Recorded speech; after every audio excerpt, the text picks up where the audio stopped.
नमस्कार चंद्र प्रकाश जी, बहुत बहुत स्वागत है आपका। नमस्ते अंजू जी, नमस्कार। आपके दर्शकों को भी नमस्कार। सर, कांग्रेस के लिए तो आफत हो गई है। स्टेट डिपार्टमेंट ने चार चार दफ्तर खाली करने का नोटिस जारी कर दिया है। देखिए, कांग्रेस पार्टी राजनीतिक रूप से सफल भले ना हो, लेकिन एक प्रॉपर्टी के रूप में, प्रॉपर्टी हथियाने के रूप में बहुत सफल पार्टी है। उसने पिछले 70-80 साल में जितनी प्रॉपर्टी दिल्ली के लुटियंस जोन में हड़पा है, ये उसमें से ही जो आप बात कर रही हैं, उनकी जो अब तक करीब मेरे ख्याल से आधी शताब्दी 1970 के आसपास उनको ये 24 अकबर रोड का जो कार्यालय जहां पर उनका हेडक्वार्टर था वो मिला था।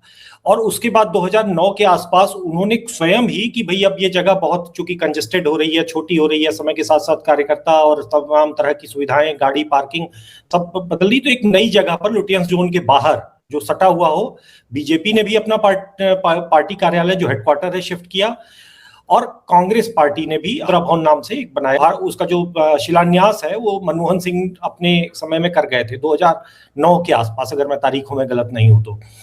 25 साल लगाकर कांग्रेस पार्टी ने वहां पर, ये 25 साल लगे, मतलब सोचिए कि एक बिल्डिंग बनाने में जिसमें करीब 250-300 करोड़ रुपए उन्होंने लगाए, अपना जो भावी हेडक्वार्टर है, और उसको बनने में करीब करीब 25 साल। अब बन गया तो भाई जहां से आप एक जगह, जब आपका नया घर बन गया तो पिछला घर तो खाली करते हो ना। अब ये जो है कांग्रेस पार्टी का जो लैंड का जो मोह है, जो इनका जैसा जैसा इनके परिवार के जमाई जी भी हैं वो भी जाने जाते हैं जमीनें हड़पने के लिए, तो कांग्रेस पार्टी ने अपना जो पिछला 24 अकबर रोड, और सिर्फ 24 अकबर रोड नहीं, उसी के बगल में एक 26 मेरे ख्याल से 26 नंबर का एक बंगला है जो कि कांग्रेस सेवा दल का है।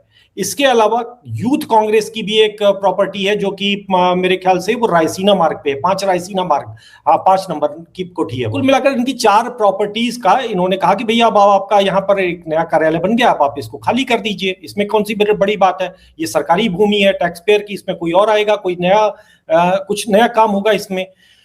लेकिन अब कांग्रेस पार्टी जब एक बार घुस गई, 90 साल तक, अरे 50 साल तक वहां पर उनका कब्जा रह गया, तो अब उनको उस घर के प्रति मोह पैदा हो गया। जैसे सत्ता के प्रति उनका मोह है, वैसे ही उस मतलब उन कोठियों के प्रति भी मोह है, और वो तरह तरह की दलीलें दे रहे हैं। तो जैसे ही ये नोटिस गया, इनको कहा गया, और काफी अभी नहीं कहा जा रहा था, बहुत काफी समय से इनको कहा गया था, अब इनको एक आखिरी नोटिस की तरह से 3-4 दिन का इनको नोटिस दिया गया। कहा गया कि आप 28 मार्च तक इसको आपको खाली करना पड़ेगा। तो अब वो इसके वजह से तिलमिला गए हैं, हाई कोर्ट में जाने की धमकी दे रहे हैं, जबकि हाई कोर्ट में जाने का कोई मतलब नहीं है। ऐसे सारे मामलों में कोर्ट का इंस्ट्रक्शन बड़ा क्लियर है। कोर्ट ने तो अपने चीफ जस्टिस को भी, जो चीफ जस्टिस चंद्रचूड़ थे, उनका जब देरी हुआ तो इसी सुप्रीम कोर्ट ने कहा कि नहीं भाई, खाली तो करना पड़ेगा, जो तय नियम है, नियमों को आपको पालन करना पड़ेगा, आप कोई अलग से कोई आपके लिए अलग से नियम नहीं बनते हैं। तो कुल मिलाकर अब वही बात है कि कांग्रेस पार्टी जो है वो अगर इसमें अड़ती है, कोर्ट में जाती है, तो उसकी फजीहत और होगी। आपने नया दफ्तर बना लिया, एक बड़ी विक्टोरियन बिल्डिंग, अगर आप उसका चित्र देखें जिसका नाम इंदिरा भवन रखा है, वो भारत की स्थापत्य से, भारत के आर्किटेक्ट से मेल नहीं खाती है। वो विक्टोरियन बिल्डिंग है, जो उनकी मूल दिमाग से वो जैसे सोचते हैं यूरोपियन बिल्डिंग की तरह से, तो उस तरीके की उन्होंने बिल्डिंग बनाई हुई है। और अब वहां पे जब बन गई तो जाओ, अब आप वहां पे, यहाँ पे क्यों कब्जा करना चाहते हो, वही बात है।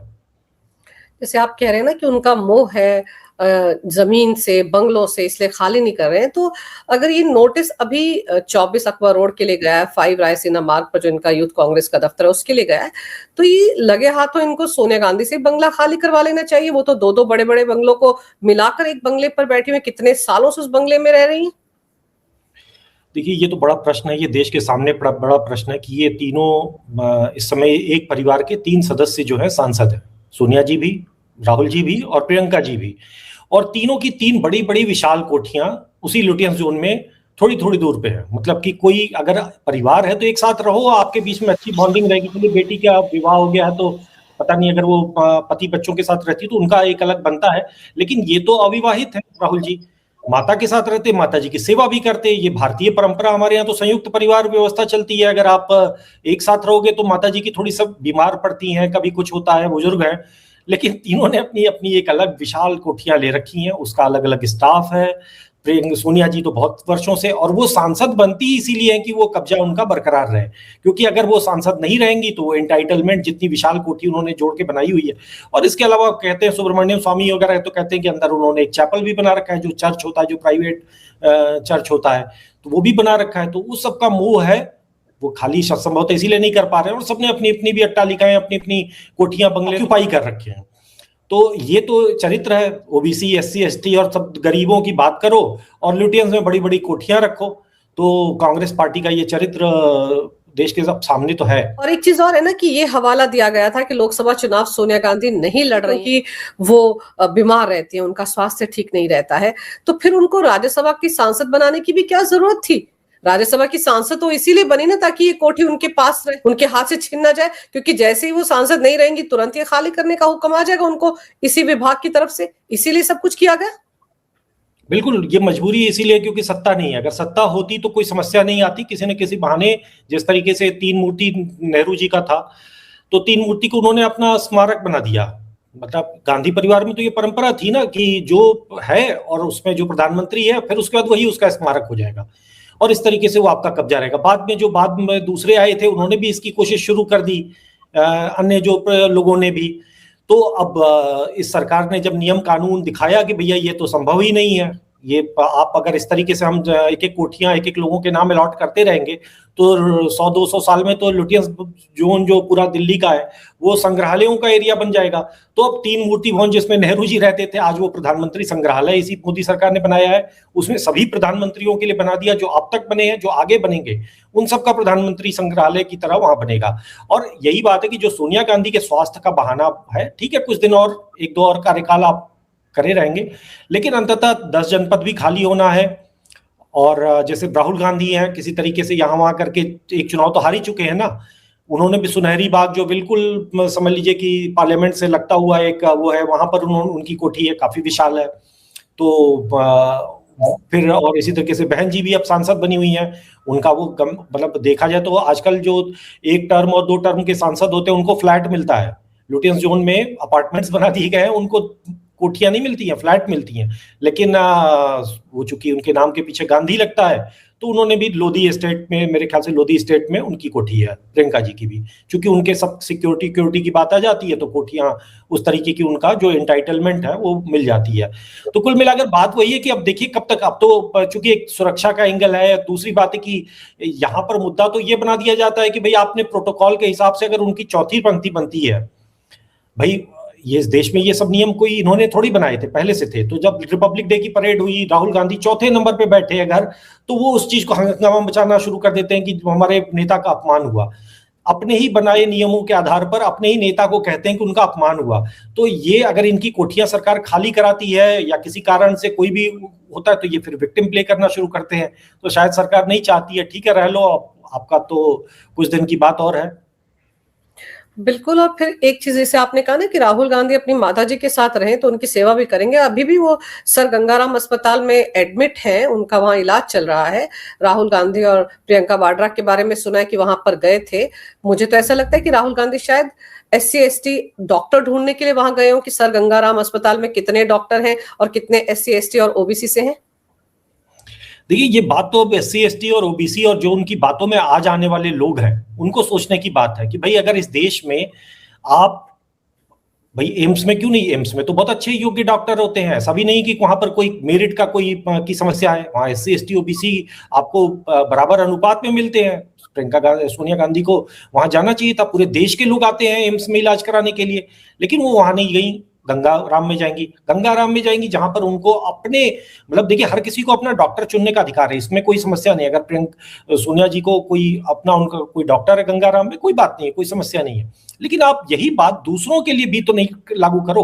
अब राहुल गांधी जिस तरीके की ये बातें करके समाज में जिस तरीके का बंटवारा, जिस तरीके का वैमनस्य और जिस तरीके का कड़वाहट पैदा करते हैं, वो चिंता की बात है। बीमारी उनकी माता जी की नहीं है, बीमारी राहुल गांधी की है।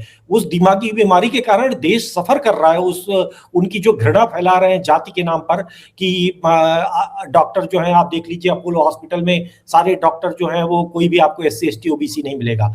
भाई आप जहां SC/ST OBC मिलेगा वहां पर जाकर आप उदाहरण बनाओ। माता जी नहीं जाती हैं, राहुल गांधी को कभी सर्दी जुकाम मलेरिया होता होगा, वही जाकर दिखाएं कि देखिए मैंने आज एक SC/ST OBC के डॉक्टर से इलाज कराया है और सबको ऐसा ही करना चाहिए। तो आप अपने जीवन में उदाहरणों से बनाओ, लेकिन वो ऐसा कोई उदाहरण नहीं करने वाले हैं।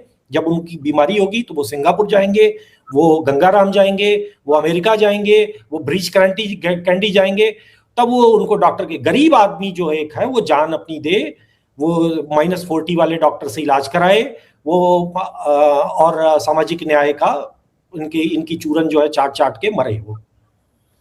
बिल्कुल, क्योंकि अपने नाम के पीछे तो गांधी लगा हुआ है, तो इसलिए उनको सब कुछ माफ है, इसीलिए वो इस तरह की बातें करते हैं। और देश की जनता को इट्स हाई टाइम की सोचना चाहिए राहुल गांधी बोलते क्या है। वैसे तो जितनी बातें बोलते किसी की समझ में नहीं आती, उनकी खुद की समझ में नहीं आती है। लेकिन दूसरी तरफ ममता बनर्जी बड़ी परेशान है, लगातार सुप्रीम कोर्ट के चक्कर काट रहे हैं उनके वकील एसआईआर के मुद्दे पर। अब तो सप्लीमेंट्री लिस्ट भी जारी कर दी गई है चुनाव आयोग की तरफ से, उसमें 60 लाख मतदाताओं पर एक तरह से सवालिया निशान लग गया है। तो ममता बनर्जी का क्या होगा? उनके वकील कपिल सिब्बल को तो अच्छी खासी लताड़ भी अभी एक दिन पहले सुप्रीम कोर्ट से पड़ गई है। देखिए, अभी जो सप्लीमेंट्री लिस्ट आई है उसका जो मोटा मोटा आंकड़ा आ रहा है, जो मोटी मोटी संख्या आ रही है, उसके हिसाब से करीब 25 से 30 लाख लोगों का अभी स्क्रूटनी होनी बाकी है। और जो करीब करीब 7-8 लाख लोगों जिनको इन्होंने अभी जिसके नाम काटे गए हैं, जो अब तक रिव्यू हुआ है जुडिशियल ऑफिसर्स द्वारा, उनको भी रिव्यू करने का, उनका भी एक ट्रिब्यूनल में जाने का उनका अधिकार है।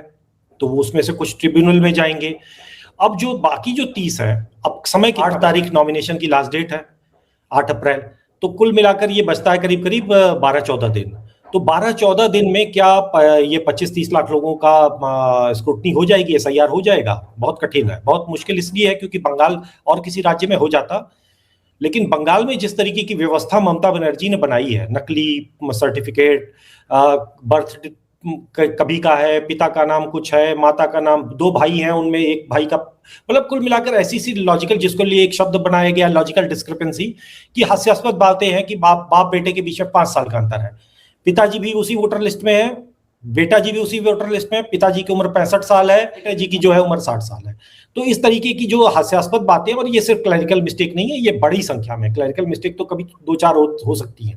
और दूसरी बात यह है कि ये दिख रहा है कि बंगाल में एक बहुत बड़े, एक शातिर तरीके से, एक आपराधिक तरीके से पूरी सरकारी व्यवस्था, जब मैं पूरी कह रहा हूं तो सिर्फ पंचायत दफ्तर, बर्थ सर्टिफिकेट का जारी करने वाला एसडीएम का ऑफिस, जिला कार्यालय नहीं, बल्कि पासपोर्ट ऑफिस, क्योंकि पासपोर्ट और आधार, इन दोनों को भी बड़ी संख्या में, बहुत बड़ी संख्या में मिसयूज किया गया है वहां पर तृणमूल के पूरे जो मशीनरी है उसके द्वारा।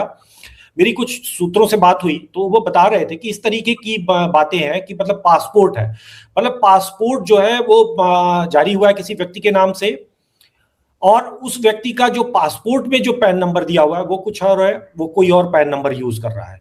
आप किसी भी भारत के किसी भी कोने में आप रहती हैं, आप पासपोर्ट लेने जाइए, आपको खून के आंसू रुला देते हैं पासपोर्ट अधिकारी वाले। आपके नाम की स्पेलिंग में कभी बदलाव हुआ हो, आप कभी कहीं गए हुए हो, आपकी कहीं कोई क्रेडेंशियल में, वो तो ढूंढ निकालते हैं। आप सब सही है तो भी ढूंढ निकालेंगे। मेरे एक जानने वाले का था कि वो उनकी बेटी उनके बाहर पढ़ती थी, बाहर मतलब कि किसी अन्य शहर में, किसी अन्य राज्य में, तो वहां पर वो बेटी पढ़ती, तो वो जब वो पासपोर्ट उसका रिन्यू कराने के लिए गया तो उन्होंने कहा कि ये तो आपके साथ रहती नहीं है, तो इसका कैसे बन सकता है? अरे भाई, बेटी पढ़ने गई है ना, वहां पे तो नहीं बनेगा, वो जो उसका पिता है वहीं पे बनेगा ना, जो वहां रहते हैं। और ये मैं उसकी बात कर रहा हूँ जो सीनियर गवर्नमेंट ऑफिशियल है। मतलब आप पूरी तरह से जो व्यक्ति का वेरीफाइड है, उसमें भी इस भारत के का पासपोर्ट बहुत आसानी से नहीं बनता, जो कि अच्छी बात है, मैं कहीं पासपोर्ट कोई बुराई नहीं कर रहा हूं। लेकिन बंगाल में ये सारे नियम पूरी तरह से शिथिल किए हुए थे। बंगाल में हर भिखारी, हर पंचर वाले, हर जो रिक्शा चला रहा है उसने पासपोर्ट बनवा रखा है। इसी से बात पता चलती है कि वो क्यों बनवा रहा है। भाई, पासपोर्ट बनवाने की आपको जरूरत क्या? आप कौन से देश जाने वाले हो?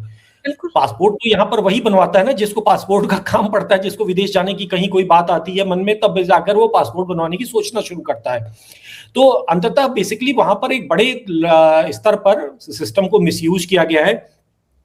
एक इसमें ये बात आ रही थी कि मतलब कि जो नाम है, मतलब एक बड़ी संख्या में जुडिशियल ऑफिसर्स ने ये बात पकड़ी है कि नामों में मैपिंग की, जैसे आपका नाम, आप अपने पिता का नाम ये बता रहे हैं, ठीक है ना, आपको लाकर कहीं से बांग्लादेश से लाया गया, यहां पर आपको किसी परिवार में लाकर मतलब प्लांट कर दिया गया और कह दिया गया कि ये फला व्यक्ति अब आपसे आपका पिता है। तो जब आप इसमें कराओगे तो इसमें कहीं ना कहीं कुछ एक डेटा आप निश्चित रूप से आप मैच करा लोगे। जैसे ये मैच करा लोगे कि इनका जो है एज का, कि भाई ठीक है 10 साल का अंतर है, 20 साल का अंतर है बाप बेटे में, लेकिन कहीं कुछ ना कुछ आधार में, पिछली वोटर लिस्ट में, या किसी न किसी जो और जो पैमाने हैं, जो एसआईआर के लिए सर्टिफिकेट जो मांगे जा रहे हैं, जो दस्तावेज मांगे जा रहे हैं, कहीं ना कोई डिस्क्रिपेंसी उसमें मिल जाती है। अब वो जो इस तरीके का एक्सटेंसिव जो जांच ये लोग कर रहे हैं अभी, और वो उसमें बहुत बड़ी संख्या में निकले हैं, पकड़े गए हैं, करीब करीब 8 लाख बड़ी संख्या है, क्योंकि अब तक जितने काटे गए उसमें से करीब करीब 8 लाख की संख्या बताई जा रही है। कुल मिलाकर अब देखिए बात वही है कि बंगाल में अभी जो मूल प्रश्न है, ये सब तो चलिए डिस्क्रिपेंसी की बात होगी, मूल जो प्रश्न है वो कि अभी जो चुनाव आयोग ने जो 23 और 29 तारीख की जो तारीखें घोषित की हैं, उन्हीं दिन वोटिंग होगी या नहीं होगी, ये अभी प्रश्न बहुत गंभीरता से बाकी है। और जो स्पीड है, जो सप्लीमेंट्री लिस्ट को देखकर और उसमें जो बाकी है उनको देखकर समझ में आता है, वो यही आता है कि 23 और 29 को मतदान संभव नहीं है। और अगर उस दिन मतदान नहीं होता है तो फिर अगली तारीख होगी तो राष्ट्रपति शासन लगाना पड़ेगा।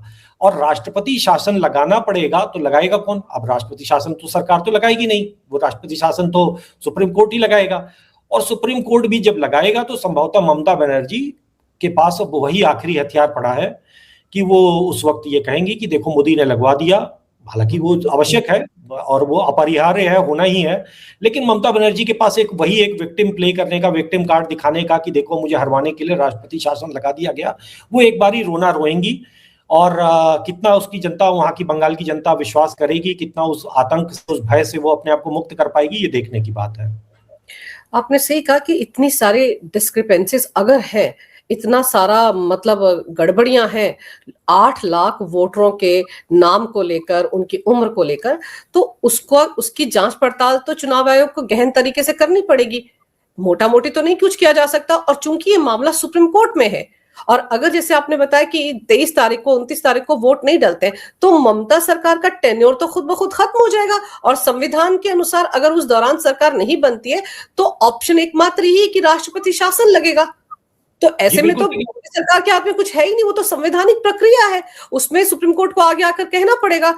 तो आप सही कह रहे हैं कि ममता बनर्जी तो रोना गाना शुरू कर देंगी। वैसे भी उनके पास तमाम तरह के बहाने होते, पिछली बार उन्होंने अपनी टांग तुड़वा ली थी, हाँ, और उसके बाद उन्होंने कैसा ड्रामा किया था, कैसे व्हील चेयर पर यहाँ वहां धकेल कर उनको ले जाया जा रहा था।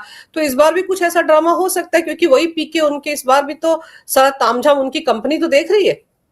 देखिए, इस बार तो उनकी टांग कई तरह से टूटी हुई है, क्योंकि जो एक तो ईडी का मामला है, जिसको अभी सुप्रीम कोर्ट में तमाशा हुआ, जो सुप्रीम कोर्ट ने डांट लगाई कि ईडी बहुत मत करिए, और एक तरह से सुप्रीम कोर्ट ने उनको, उनकी जितनी भी दलीलें थी खारिज किया, उनकी पूरे इंटेंट पे सवाल उठाया। जो इसमें अभी बात हो रही थी कि किस किस तरीके की संवैधानिक और मतलब तकनीकी पहलू आ रहे हैं, उसमें एक उदाहरण मैं आपको देना चाहूंगा। मुर्शिदाबाद सीट से टीएमसी ने एक एसके रब्बानी साहब को टिकट दिया हुआ है, एसके रब्बानी को टिकट दिया रखा है। और अब एसके रब्बानी का पता चला कि इनका एसआईआर में नाम कट गया, और एसके रब्बानी संभवतः बांग्लादेशी हैं, या कम से कम अगर भारतीय हैं तो अपनी भारतीय नागरिकता उन्होंने सिद्ध करने में वो असफल रहे हैं। क्योंकि भाई आपको टिकट लड़ना है तो आप अपने कागज पत्र लगाए होंगे, उसमें कागज पत्र में कोई डिस्क्रिपेंसी मिली होगी, तो आपने जिसको टिकट दिया है तृणमूल कांग्रेस ने, उसका नाम एसआईआर में कट चुका है। तो अगर कट चुका है तो वो पर्चा नहीं भर पाएगा, वो अपील करेगा तो उस अपील पे सुनवाई होगी। सुनवाई में कितना ट्रिब्यूनल के पास जाएगा, ट्रिब्यूनल पहले नोटिस जारी करती है, फिर दोनों पक्ष अपनी अपनी बात, मतलब चुनाव आयोग और रब्बानी साहब को अपना बात कहने का मौका मिलेगा। अगर वो बांग्लादेशी होंगे तो और एक्सपोज हो जाएंगे। देखिए, अभी इसमें बहुत सारी चीजें, ये एक तरह का समुद्र मंथन चल रहा है बांग्लादेश में, आप इसको समुद्र मंथन समझिए कि ये जो पिछले वर्षों में पहले कांग्रेस, फिर लेफ्ट और फिर तृणमूल ने पूरे एक राज्य के डेमोग्राफी को बदलकर वहां का इस्लामीकरण करने का जो एक प्रयास किया था, अब वो पूरा, ये सिर्फ ममता बनर्जी की गाद नहीं है, ये बहुत पीछे से ये चला आ रहा है। 71 के बाद तो और ज्यादा बढ़ गया, लेकिन उससे पहले भी था। इन लोगों ने, ठीक है, ये आखिरी छटपटाहट है इनकी, अब इसमें क्या होता है, क्योंकि बहुत पतली धार है, मतलब डेमोग्राफी काफी नुकसान हो चुका है, लेकिन अब सरकार लड़ रही है, व्यवस्था लड़ रही है पूरी की पूरी भारत की, जो है कि वो इसमें पकड़े। लेकिन अगर ये होगा तो किन लोगों ने ये रब्बानी जैसे लोगों को बसाया, किन लोगों ने अन्य इस तरीके के जो पासपोर्ट का उदाहरण अभी हमने बात की कि भैया इस तरीके के पासपोर्ट या माता पिता बाप बेटे के उम्र के बीच में 1 साल का अंतर कैसे है वाले जो उदाहरण है, ढेरों उदाहरण है, 2-4 नहीं बल्कि कह रहे हैं कि हजारों की संख्या में उदाहरण है। फिर इसके अलावा कि बहुत बड़ी संख्या में एक चीज सामने आई है बंगाल के एसआईआर में कि जैसे मान लीजिए कि किसी परिवार की कोई महिला है, उसका निधन हो गया, वो या मर गई या चली गई वहां से, तो बांग्लादेश से लाकर किसी महिला को उस जगह पर उसके स्थान पर फिट कर दिया गया जो उसकी उम्र की है, उसको लाकर और कहा गया कि जैसे मान लीजिए कि कोई शाहिदा बानो है, तो शाहिदा बानो की जगह एक अन्य महिला बांग्लादेश से लाई गई और उसको कहा गया कि यही शाहिदा बानो है। तो इस तरीके से ला लाकर लोग प्लांट किए गए हैं परिवार, मतलब कि कम से कम परिवार में तो नहीं ऑब्वियसली एंट्री हो जाएगी, परिवार में तो एंट्री नहीं होगी, लेकिन उसके कागज पत्तर उस हिसाब से बना दिए गए। अब वो उसका बाप है कागज पे, लेकिन उसको याद तो रहेगा नहीं, कहीं ना कहीं वो गलती करेगी, कहीं ना कहीं कागज में वो अपने असली बाप का नाम लिख देगी, तो कुछ न कुछ वो डिस्क्रिपेंसी, चूंकि पढ़े लिखे नहीं है तो आगे चलकर वो कहीं ना कोई डिस्क्रिपेंसी अपने उसमें क्रिएट कर लेगी। तो इस तरीके के बहुत सारे मामले हैं जो पकड़ में आ रहे हैं, और ये पकड़ने का मतलब इसमें कुल मिलाकर अभी पासपोर्ट के अधिकारियों से लेकर, आधार के अधिकारियों से लेकर, पैन वाले जो लोग, जो एजेंसियां पैन कार्ड बनाती हैं, उन सबके लोग ढंग से अगर जांच हो तो आशा की जानी चाहिए कि इनके ऊपर भी कोई ना कोई कार्रवाई होगी। बाकी जो ममता का होगा वो तो जनता को करना है। बिल्कुल सही कह रहे हैं आप कि ये जो पासपोर्ट है इसको बनवाने में कितनी मशक्कत करनी पड़ती है। मुझको सिर्फ अपना एड्रेस चेंज करवाना था, उसके लिए मुझे कितनी बार जाना पड़ा था। तो आप सोचिए कि रिक्शा चलाने वाले का पासपोर्ट, सब्जी बेचने वाले का पासपोर्ट, एक पंक्चर लगाने वाले का पासपोर्ट, ये कैसे बन गए और क्यों बनाए गए? और जो फीस देनी पड़ती है वो दे पा रहे थे? तो ये तो साफ है कि जब ये तय कर दिया गया था चुनाव आयोग की तरफ से कि भाई जो डॉक्यूमेंट्स उनके पास होने चाहिए उनमें एक आधार कार्ड है, उसमें इंपॉर्टेंट पासपोर्ट है और पैन कार्ड है, तो उन्होंने धड़ल्ले से वही बनवा दिए, तो टकसाल की तरह उन्होंने बना दिए। तो ममता बनर्जी के राज में तो बहुत कुछ ऐसा हुआ है जिसपे सवाल निशान लगने चाहिए। और आप सही कह रहे हैं कि इन सब पर भी कार्रवाई होनी चाहिए कि कैसे वहां पर पासपोर्ट अधिकारियों ने काम किया। ममता बनर्जी डराती धमकाती है, वो तो सबको पता है, तो उन्होंने काम किया। पैन कार्ड कैसे बन गए? अच्छा, पैन कार्ड बनाए तो वहां कुछ और लिख दिया और अब दूसरा नंबर हाथ में। तो ये सब कुछ जो है ये झोल ऐसे, वो कहते हैं ना, आप झूठ कितना भी बोलो लेकिन कहीं ना कहीं फंस जाते हैं, क्योंकि झूठ के पांव नहीं होते। तो जिस तरह की गड़बड़ियां इन्होंने की, ये फंसेंगे। लेकिन दूसरी तरफ ममता बनर्जी की दिक्कतें आपको लगता है कि ये भी बढ़ा रहे हैं? ओवैसी जी वहां पहुंच गए, वो जो तृणमूल कांग्रेस का नाराज होकर अलग हुआ नेता है, जो मुर्शिदाबाद में एक बाबरी मस्जिद बना रहा है, हुमायूं कबीर उसके साथ दोनों एक मंच पे नजर आ रहे थे और कह रहे थे हम ही हैं मुसलमानों के असली नेता। देखिए, ओवैसी का क्या कर पाएंगे क्या नहीं कर पाएंगे उसका उदाहरण जो है वो दो है हमारे पास, उत्तर प्रदेश और असम। 2022 में जब उत्तर प्रदेश का चुनाव हुआ था तभी ओवैसी जी वहां गए थे और चुनाव लड़ा था उन्होंने, तो वहां पर उनकी रैलियों में खूब भीड़ जुटती थी।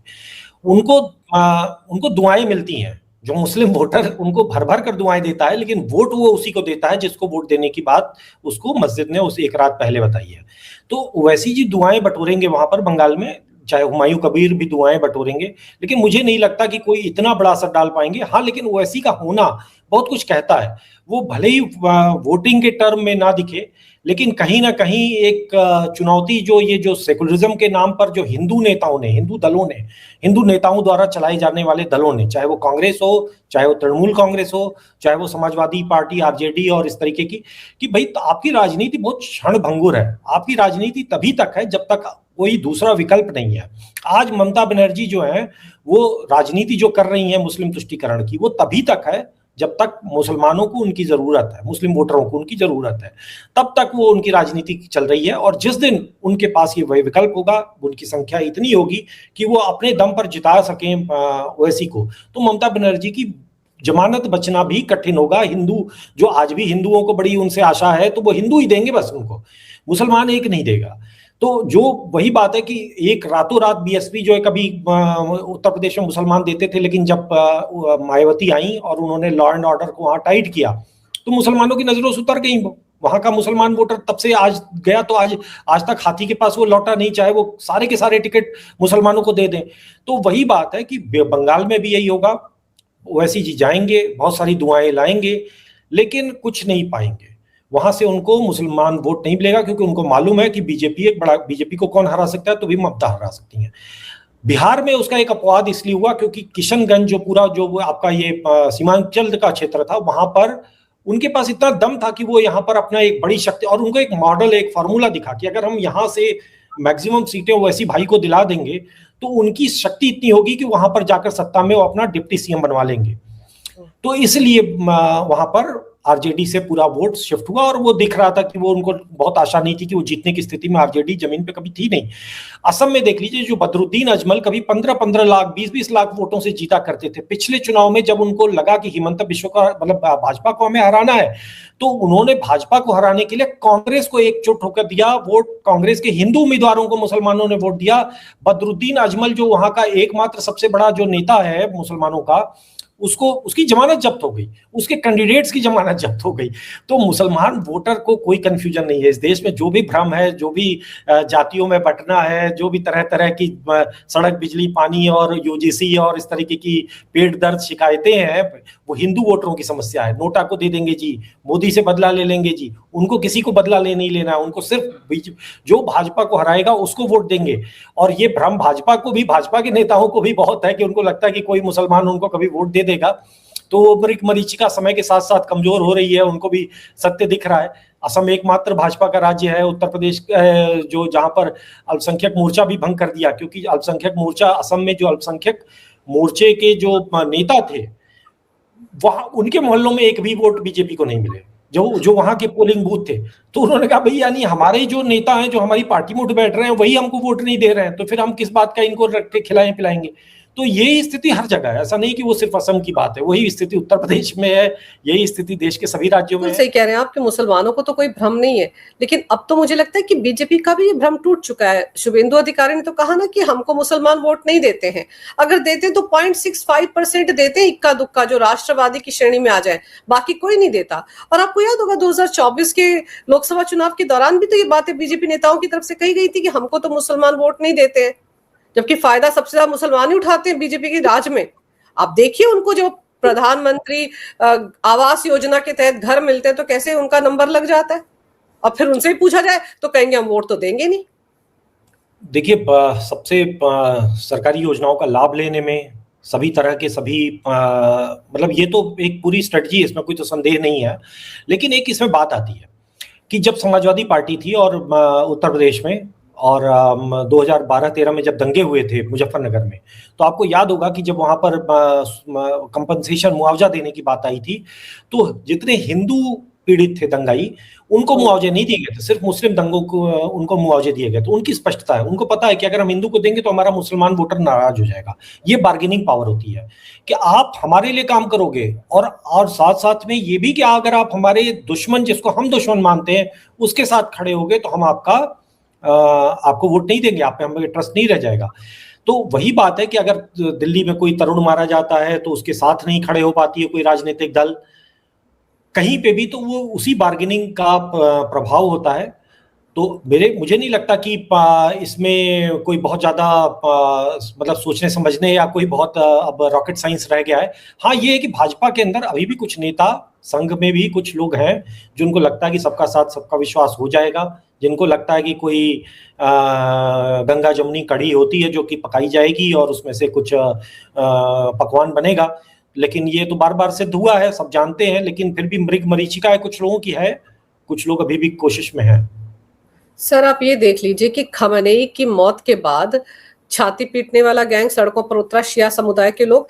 अभी जम्मू कश्मीर की तस्वीरें देख लीजिए, बर्तन भांडे, पैसा, ज्वेलरी, ये सारा कुछ जो है वो भेजा जा रहा है ईरान, और उसमें भी 600 करोड़ रुपए इकट्ठा करके ईरान भेजे जा रहे हैं। और कैसे लोग आ रहे थे, इतनी हमदर्दी तो उनको कभी उन कश्मीरी पंडितों से नहीं हुई जिनको कि घर बार खाली करके रातों रात जाने का फरमान सुना दिया गया था।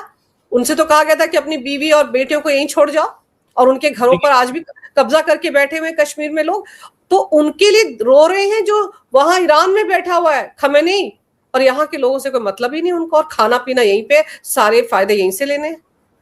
देखिए, ये काम वो मुसलमान कर रहे हैं, शिया वो मुसलमान कर रहे हैं जिनका ताजिया नहीं उठता था। 2016-17 तक वो कश्मीर में ताजिया नहीं उठा सकते थे। भाजपा के आने के बाद जब कड़ाई हुई पूरी सेना की सुरक्षा के बीच में, श्रीनगर में पहली बार ताजिया उठा। ताजिया मतलब जो मुहर्रम के जुलूस में जो वो निकालते हैं शिया समुदाय के लोग, तो वहां पर जब शियाओं का राज था तो वो ताजिया नहीं उठा सकते थे। आज भी अगर भाजपा हट जाए सत्ता से तो आप लखनऊ में ताजिया नहीं उठा सकते। आज भी आप याद करिए कि ईद में जगह जगह कई सारे शहरों में अभी 2-4 दिन ईद बीती है, पथराव हुए हैं शिया और सुन्नी समुदाय के बीच में। तो ये काम जो भेज रहा है, जो चूड़ियां और कंगन और गुल्लक और बर्तन भाड़े, ये भेजने वाला शिया समुदाय है, जो इसको खुद वहां पर जो पीड़ित था, जो जिसके खुद के धार्मिक अधिकार वो जूते के तले दबाए जा रहे थे। लेकिन वही बात है कि इस्लाम में एक ऐसा अद्भुत फार्मूला है, वो है उम्मा। तो वो जो उम्मा की भाव है कि भाई हम यहां पर बैठे हैं लेकिन ये हमारा मुल्क नहीं है। जो शिया है वो मानता है कि उसका मुल्क ईरान है, और जो सुन्नी है उसका मुल्क जो है वो मक्का है, और ले देकर सबका उम्मा एक ही है, सबका जो उम्मत है वो एक ही है। तो ये जो फार्मूला है ये अद्भुत है, इस पे कोई किसी तरह की समाजशास्त्रीय शोध होना चाहिए कि सारे विरोधाभासों, सारे एक दूसरे को काफिर कहने, एक दूसरे को इस्लाम से खारिज करने, एक दूसरे के खिलाफ युद्ध लड़ने। आज हम भारत में जातियों की बात करते हैं, भारत के कम से कम 5000 साल पूरा के जो ज्ञात इतिहास है हमारा, उसमें कभी दो जातियां आपस में नहीं लड़ी हैं। कोई एक उदाहरण नहीं दे सकता कि हमारे यहाँ कभी दो जातियों के बीच में युद्ध हुआ हो, जातीय युद्ध। लेकिन यहाँ आज भी शिया सुन्नी, अहमदिया और बरेलवी, देवबंदी, इन सब की लड़ाइयां हो रही हैं। वो एक दूसरे को मार रहे हैं, उनकी लिंचिंग हो रही है, उनके युद्ध हो रहे हैं। भाई इतने वर्षों तक ईरान इराक का युद्ध क्या था, सीरिया और का युद्ध क्या था, सब ये शिया सुन्नी युद्ध थे। आज भी जो हो रहा है पूरे विश्व के स्तर पे कहने के लिए वहां पर वो जूज है, लेकिन वो लड़ तो जो आपको जब वो मार रहा है तो आप मार किसको रहे हो? सुन्नी को मार रहे हो, आप शिया को नहीं मार रहे हो। तो बात वही है कि जब यहाँ तो लड़ाइयां चल रही हैं इनके बीच में, पाकिस्तान और अफगानिस्तान में या बलोचों के बीच में, ये सब कुछ भी तो मुसलमानों में हो रहा है। ये इनकी जातीय युद्ध है, ये इनकी जातियों, इनके कबीलों के युद्ध हैं। लेकिन हमारा तो वही बात आती है। और आपने तो उनका तो सेना अध्यक्ष जो कह रहा है कि अगर तुमको है तो ईरान चले जाओ, अगर वहां के, और आप कल्पना करिए कि ये कल्बे सादिक जैसे जो लखनऊ में बैठे दाढ़ी वाले हैं शिया, ठाट से जाते हैं, सरकारी प्रोटेक्शन में रहते हैं, इनका जीवन बढ़िया है, सबसे सुखी है यहाँ पर, इनकी करोड़ों करोड़ों अरबों की प्रॉपर्टीज है, सबके धंधे वो है। लेकिन आप सोचिए कि आप जाएं और आपको मुख्यमंत्री या प्रधानमंत्री या कोई भी डीजीपी भी कह दे कि भाई अगर आपको इतना ईरान का दर्द है तो आप चले जाओ पाकिस्तान या ईरान, तो यहाँ हंगामा बच जाएगा, यहाँ पे इतना नौटंकी होगी कि आप कल्पना नहीं, संभाल नहीं पाओगे। तो बात वही आती है कि अंततः जो निष्ठा है वो वहां के प्रति है, वो भारत का भी है, वो वहां के जो है उनकी भी निष्ठा वहीं के प्रति है। और सब मिलाकर एक ऊपर से उम्मा और जो एक 72 हुरे और जो तरह तरह के जो चूरन इनको चटा रखे हैं, ये ब्रेन वॉश का अद्भुत उदाहरण है। और दुनिया के किसी कोने में हो, वो जो अभी ऑस्ट्रेलिया में हुआ, भाई ऑस्ट्रेलिया में आप सुखी जीवन जी रहे हो, आप बन के वहां पर माइग्रेंट आए थे, आप वहां पर शरणार्थी बन के गए थे, आज वहां प्रधानमंत्री को लिंच करने के लिए आपकी पूरी पूरी भीड़ चली जाती है, वो बेचारा आपके पास एक संवाद ही तो करने आया था। तो ये सारे उदाहरण बताते हैं कि भाई भारत और दुनिया भर के नेताओं को ये समझना पड़ेगा कि ये कम्युनिटी सामान्य नहीं, ये एक ब्रेन वॉश्ड कम्युनिटी है। आपको इनको डील करने के लिए मानवता के नियमों से नहीं चल सकते, इनको आपको समझने के लिए कुछ अलग तरह के कुछ फॉर्मूले बनाने पड़ेंगे। वो इजराइल के पास है, इजराइल उसी फॉर्मूले पे चल रहा है, लेकिन बाकी किसी के पास वो तरीका नहीं है।